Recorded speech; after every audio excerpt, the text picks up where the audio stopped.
महाराज जी नमस्कार, मैं Naresh Bhavsar BTV news channel से। आज हम लोग यहाँ धूणी माता जो कि हिंगलाज माता का स्थान है, जो कि धीरे धीरे करके धूणी माता के नाम से प्रसिद्ध होता जा रहा है। यहाँ पर धूणी होती है। महाराज जी थोड़ा सा जानकारी दें महाराज जी, ये मंदिर कितना पुराना है और कौन कौन से भगवान यहाँ पर स्थापित हैं, थोड़ा सा, और हिंगलाज माता का यहाँ पर कैसे हुआ स्थापित, वो थोड़ा बताएं महाराज जी। ये स्थान 650 साल पुराना है। देवड़ाओं के कुलगुरु जगन रावल जी के द्वारा स्थापित किया गया है और ये बड़ा चमत्कारी स्थान है और नाथ संप्रदाय के अंडरटेकिंग में चलता है। हिंगलाज माता 52 शक्तिपीठ की प्रथम प्रबल शक्तिपीठ हिंगलाज है। सन 61 में पाकिस्तान ने अमेरिका की सहायता लेकर भारत पर अटैक किया। उस समय में हिंगलाज ने तन्नोट माता का रूप धारण किया, जैसलमेर की तरफ 3000 बम निष्क्रिय किए। ये इसका चमत्कार है।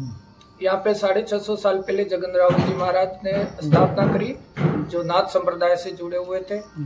वर्तमान में भी यहाँ के जो मठाधीश हैं वो संतोष रावल जी महाराज की खेड़ी में विराजमान होते हैं। उन्हीं के शिष्य लवार बाव जी, उन्हीं के शिष्य।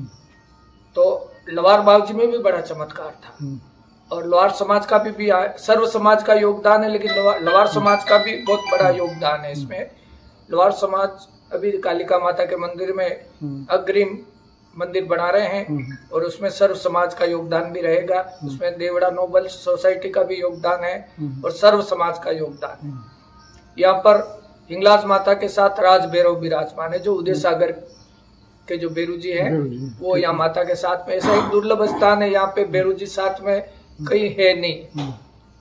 मेवाड़ में भैरव जी साथ में नहीं है। हाँ। हिंगलाज माता का मंदिर है सर। हाँ, लेकिन हमने भी कहीं नहीं देखा ऐसा मंदिर। हाँ बिल्कुल सर। तो ये भैरव भवानी के नाम से प्रसिद्ध है।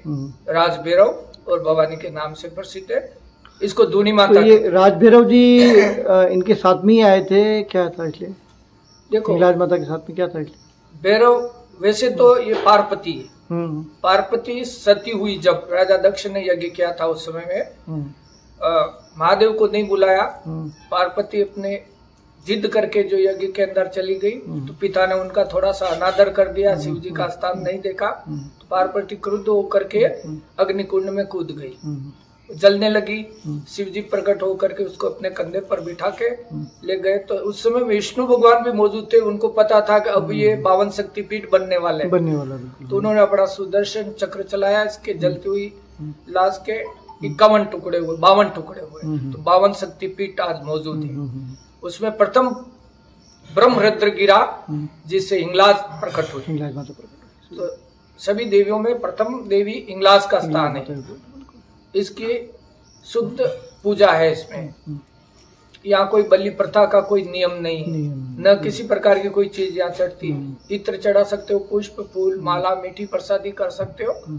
ये भैरव भी यहाँ पे साथ विराजमान है, लेकिन ये रक्षा के रूप में विराजमान है। यहाँ से 25 फीट नीचे बालाजी वीर हनुमान दक्षिण द्वार पे जो विराजमान है, वो भी अंगरक्षक के रूप में। यहाँ से 200 फीट नीचे माँ कालिका विराजमान है, वो भी अंगरक्षक के रूप में। पूर्व द्वार पर माता कालिका विराजमान है और दक्षिण द्वार पे बालाजी विराजमान है। जब यहाँ स्थापना करी गुरुदेव ने, जगन रावल जी ने, उस समय बाल हनुमान को साथ रखे, जो वर्तमान में भी स्थान है, हम पूजा कर रहे हैं। शिव जी का स्थान भी है, भोलेनाथ एकलिंग नाथ का, जो ये बालाजी के पास में है। और राम दरबार जगदीश राजी श्रीमाली इंटक के जो अध्यक्ष हैं, उनके द्वारा भी यहाँ पे बहुत कार्य करवाया गया है। रविवार की सुबह आरती वो करते हैं और दोनों नवरात्रि के स्थापना और विसर्जन और सेवा आरती साल में ये मैं करता हूँ। हाँ, देवीदास जी यहाँ नित्य सेवा पूजा करते हैं। धन्ना जी डांगी कालिका माता के सेवा में लगे रहते हैं और इनके साथ इनके सहयोगी वापस मांगीलाल जी मेघवाल, वो भी इनके साथ लगे रहते हैं। और मेरा शिष्य है ललित जोशी केमली वाला, वो भी मेरे साथ है। बाकी इनके सहयोगी और है शैलेंद्र सिंह है, उस पर क्या नाम, ये भी योगदान में रहता है। और हमारा ये और भक्तगण आते हैं, सेवा देते हैं। और यहाँ कोई नशे वाली चीज का कोई है नहीं, और हम खुद ही भी इस पे रोक लगाना चाहते हैं। न बलि प्रथा पे भी सनातन धर्म में बलि प्रथा बताई नहीं गई है। सनातन धर्म को तो आगे बढ़ाना है, जनसंख्या बढ़ानी, घटानी नहीं है, जनसंख्या बढ़ानी। और देश हित में इंग्लाज से जो जुड़ा है उसके चमत्कार मैंने खुद देखे हैं। मैं 7 साल की आयु में मैंने दीक्षा प्राप्त कर ली।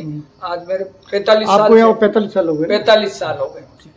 मेरे गुरुजी मोहन रावल जी गुरुदेव है, और इनके सानिध्य में मैंने ये सारा काम सीखा। इन्होंने मुझे यहाँ का पुरोहित भी घोषित किया हुआ है और शिष्य भी घोषित किया हुआ है। और मेरे घर पे भी इसका स्थान है माता जी का, वहाँ पे नित्य पूजा पाठ होती है। और वहाँ से 1300 से अधिक बच्चे वहाँ से दिए हुए हैं जो इन्हीं की देन है, और जिनका मुंडन यही होता, प्रसादी यही होती, पेट पूजा यही होती। मेरे घर पे कुछ भी नहीं।